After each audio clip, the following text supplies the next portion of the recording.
എല്ലാവർക്കും സുഖാണെന്ന് വിശ്വസിക്കുന്നു. അങ്ങനെ നമ്മുടെ സംസ്ഥാനത്തും ലോക്സഭാ ഇലക്ഷൻ അവസാനിച്ചിരിക്കുകയാണ്. ഇനി നമുക്ക് വരാൻ പോകുന്നത് കടുത്ത പ്രയാസങ്ങളുടെ ദിവസമായിരിക്കും. ലോക്സഭാ ഇലക്ഷൻ പ്രഖ്യാപിച്ചത് മുതൽ പല ആളുകൾക്കും ആശ്വാസമായിരുന്നു. കേന്ദ്ര സംസ്ഥാന സർക്കാരിൽ നിന്നും വിവിധ സഹായങ്ങൾ ലഭിച്ചു. സഹായങ്ങൾക്ക് പുറമെ വിവിധ ഇളവുകൾ ഉണ്ടായി. ഇതെല്ലാം മാറാൻ വേണ്ടി പോവുകയാണ്. ലോക്സഭാ ഇലക്ഷന്റെ മറ്റ് സംസ്ഥാനങ്ങളിലെ ഘട്ടങ്ങൾ കൂടി കഴിയാൻ ഇനി ഒരു മാസം താമസമുണ്ട്. അതുകൊണ്ട് തന്നെ കേന്ദ്രം നൽകിയിട്ടുള്ള ഇളവുകൾ കൂട്ടുന്നതിന് വേണ്ടിയിട്ട് അതിന്റെ ഒരു താമസം ഉണ്ടാകും. മാത്രമല്ല, കേന്ദ്രത്തിൽ ആര് ഭരിക്കണം എന്ന് തീരുമാനിക്കേണ്ട ഒരു ഇലക്ഷൻ ആയതുകൊണ്ട് തന്നെ തെരഞ്ഞെടുപ്പിന്റെ റിസൾട്ടും അതിനെ സ്വാധീനിക്കുന്നതാണ്. എന്നാൽ സംസ്ഥാനത്തിന്റെ കാര്യത്തിൽ അങ്ങനെയല്ല. സംസ്ഥാനത്ത് ഇന്നത്തോട് കൂടിയിട്ട് അത് കഴിഞ്ഞു. അറിയാം, 7 മാസത്തെ 8 മാസത്തേക്ക് സാമൂഹ്യ സുരക്ഷാ പെൻഷൻ കുടിശ്ശിക ആയപ്പോഴാണ് ഒരുപാട് ആളുകളുടെ പ്രതിഷേധങ്ങൾ നമ്മൾ കണ്ടത്. വിശ്വെടുത്ത സമരം, ഒരാൾ ആത്മഹത്യ, ഇതെല്ലാം ഉണ്ടായതിനു ശേഷവും പെൻഷൻ ലഭിക്കാത്ത പെൻഷനെല്ലാം ഇലക്ഷൻ പ്രഖ്യാപിച്ചപ്പോൾ 3 മാസത്തേക്ക് നമുക്ക് ഒരുമിച്ച് ലഭിക്കുന്ന ഒരു സാഹചര്യം ഉണ്ടായി. ഇനി അങ്ങോട്ട് പെൻഷൻ കൃത്യമായിട്ട് വിതരണം ചെയ്യും എന്ന് കഴിഞ്ഞ ബജറ്റിൽ പറഞ്ഞിരുന്നു. അത് ഈ ഇലക്ഷൻ പ്രതീക്ഷിച്ചിട്ടാണോ എന്നുള്ളത് നമുക്ക് വരും മാസങ്ങളിൽ മനസ്സിലാകും. അപ്പോൾ നമ്മൾ മനസ്സിലാക്കുന്നത്, പെൻഷനുമായി ബന്ധപ്പെട്ട് കൃത്യമായിട്ട് എല്ലാ മാസവും പെൻഷൻ വിതരണം ചെയ്താൽ പോലും ഇപ്പോൾ അനർഹമായിട്ട് ഒരുപാട് ആളുകൾ പെൻഷൻ വാങ്ങുന്നുണ്ട് എന്നും അവരെ കണ്ടെത്തിക്കൊണ്ട് പുറത്താക്കുന്ന നടപടിയിലേക്കും സർക്കാർ കടക്കും. അനർഹമായിട്ടുള്ള ആളുകളെ പുറത്താക്കുന്നതിന് വേണ്ടി വാർഷിക മസ്റ്ററിംഗ് വീണ്ടും ആരംഭിക്കും. തീയതി ഇപ്പോൾ പ്രഖ്യാപിക്കാത്തത് ഇലക്ഷൻ കൊണ്ടാണ്. അതുപോലെ തന്നെ വരുമാന സർട്ടിഫിക്കറ്റ് ആവശ്യപ്പെടും. കഴിഞ്ഞ വർഷം വരുമാന സർട്ടിഫിക്കറ്റ് ആവശ്യപ്പെട്ട് പല ആളുകളെയും പുറത്താക്കിയിരുന്നു. അത് ആവശ്യപ്പെട്ടും. പിന്നെ വീടുകൾ കയറിയിട്ടുള്ള ഭൗതിക തല പരിശോധന ഉണ്ടാകും. അത്യാധുനിക സൗകര്യങ്ങളോട് കൂടിയിട്ടുള്ള വീട്ടിൽ ജീവിക്കുന്ന ആളുകൾക്ക് പെൻഷൻ മുടക്കുന്ന ഒരു സാഹചര്യം ഉണ്ടാകും. ഇതെല്ലാം ഈ ഇലക്ഷൻ കഴിയാൻ വേണ്ടി കാത്തിരിക്കുകയാണ്. ഇതെല്ലാം ഈ ഇലക്ഷൻ കഴിയാൻ വേണ്ടിയിട്ടാണ് സർക്കാരുകൾ കാത്തിരുന്നത്.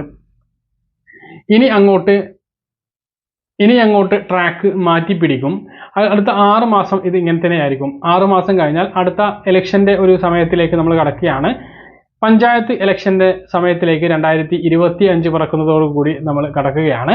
അപ്പൊ പിന്നെ വീണ്ടും ആനുകൂല്യങ്ങളൊക്കെ നമുക്ക് പ്രതീക്ഷിക്കാം. പക്ഷേ ഇനിയുള്ള ഒരു 5-6 മാസം ദുസ്സഹമായിരിക്കും ജീവിതം എന്ന് നമുക്ക് ഊഹിക്കാവുന്നതാണ്. അതോടൊപ്പം തന്നെ റേഷൻ വിഹിതങ്ങൾ, ഭക്ഷ്യകിറ്റ്, മറ്റുള്ള കാര്യങ്ങളൊന്നും ഇനി നമ്മൾ പ്രതീക്ഷിക്കേണ്ടതില്ല. അടുത്ത ഓണത്തിനും നമുക്കറിയാം ഭക്ഷ്യക്കിറ്റുകളൊന്നും ഉണ്ടാകില്ല. മഞ്ഞ റേഷൻ കാർഡിന് മാത്രമായിരിക്കും ഭക്ഷ്യക്കിറ്റൊക്കെ ലഭിക്കുക.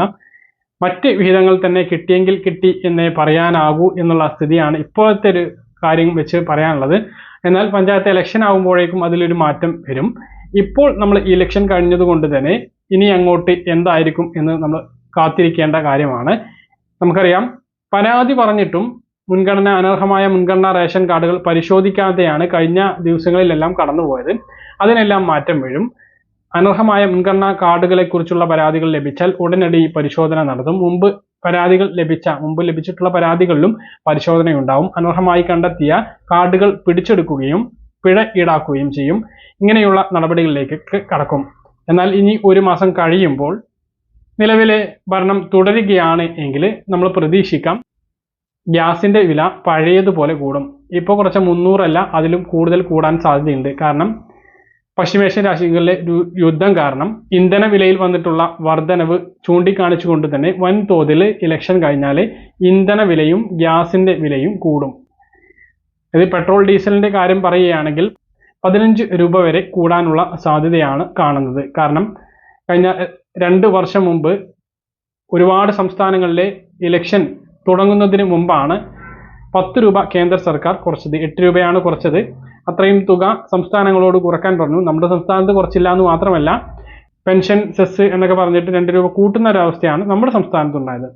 അതുകൊണ്ട് തന്നെ ആ കുറഞ്ഞിട്ടുള്ള സംസ്ഥാനങ്ങളിൽ 15 രൂപയോളം വർധന ഉണ്ടാവും. നമ്മുടെ സംസ്ഥാനത്തിൽ ഇത് വർധന ഉണ്ടാകുകയാണ് എങ്കിൽ ഒരു 10 രൂപ 12 രൂപയുടെയൊക്കെ വർധനമാണ് ഉണ്ടാവാനുള്ള സാധ്യത. അതായത് ഇപ്പോൾ നമുക്ക് പെട്രോളിന് 106 രൂപയോളം നൽകേണ്ടി വരുന്നത് ഏകദേശം ഒരു 120 അടുത്തേക്ക് പെട്രോളിനും 110 രൂപക്ക് അടുത്തേക്ക് ഡീസലിനും വരുന്ന ഒരു സാഹചര്യമാണ് ഉണ്ടാകുന്നത്.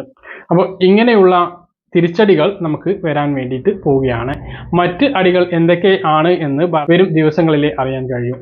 ഈ തരത്തിലുള്ള പണികളാണ് നമുക്ക് കിട്ടാൻ പോകുന്നത് എന്നുള്ളതാണ് ഈ ഒരു വീഡിയോ നിങ്ങളുമായി പങ്കുവെക്കാനുള്ളത്. പറഞ്ഞ കാര്യങ്ങൾ കൃത്യമായിട്ട് മനസ്സിലാണെന്ന് കരുതുന്നു. ഇതുപോലുള്ള ഇൻഫർമേഷൻ ലഭിക്കാൻ ചാനൽ സബ്സ്ക്രൈബ് ചെയ്യുക, ബെല്ലൈക്കൻ എനേബിൾ ചെയ്ത് നോക്കുക. മറ്റൊരു വീഡിയോയുമായി നമുക്ക് വീണ്ടും കാണാം. ബൈ.